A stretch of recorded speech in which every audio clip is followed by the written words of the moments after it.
शिकवली? तुम्हाला stage daring कोण शिकवली? बापरे, प्रश्न खूपच छान आहे. मला स्टेज डेअरिंग कोण शिकवली? तर मला स्टेज डेअरिंग तुम्हाला जसं मी आलो तुमच्या गावात शिकवायला आणि तुम्हाला स्टेज डेअरिंग असं काहीतरी घेतोय उपक्रम, असं माझ्यासाठी कोणी आलं नाही आणि मला काही असं कोणी स्टेज डेअरिंग शिक असं म्हटलं नाही. मी माझ्या गावात 10वी झाल्यावर एक बोर्ड पाहिलं होतं चौकात.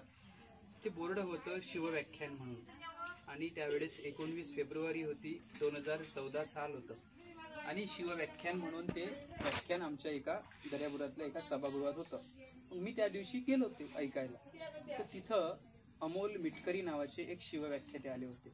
ते तुमच्या अकोल्याचेच आहेत. तर त्यावेळेस त्यांनी जे भाषण दिलं, मला ते भाषण खूपच आवडलं. एवढं सुंदर भाषण होतं की त्यांच्या भाषणाची सुरुवात, आपण जसं नाव सांगतो, नाव सांगायला 30 सेकंद लागतात, त्यांनी त्यांच्या भाषणाची जी सुरुवात आहे ती 5 मिनिट लावले होते सांगायला. म्हणजे काय चूप राहिले असे उभे असं नव्हतं ते.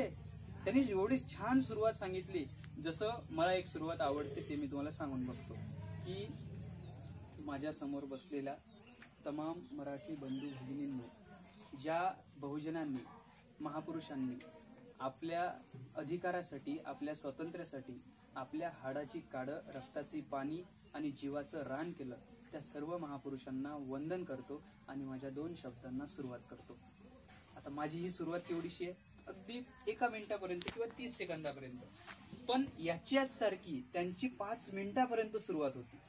आणि मग मला त्यावेळेस वाटलं की आपल्याला असं बोलता आलं पाहिजे, असं बोलता आलं पाहिजे. म्हणून मग मी तेव्हापासून माझ्या शाळेमध्ये कधी स्पीच असलं तर ते पार्टिसिपेट केलं आणि मी त्या व्यक्तीला सुद्धा भेटलो तिथे आणि त्यांना विचारलं तुमच्यासाठी कसं शिकता येते बोलणं. मग त्यांनी मला एका शब्दात वाचन उत्तर दिलं होतं. त्यांचं उत्तर असं होतं की वाचन कर. बस 2च शब्दात उत्तर होतं त्यांचं. काय होतं? वाचन कर. आणि मग मी तेव्हापासून लायब्ररी शोधली, लायब्ररीत जाऊन पुस्तक आणणं सुरू केलं आणि वाचायला सुरुवात केलं. पुढचा प्रवास बोलण्याचा आपोआप पुढे जात गेला.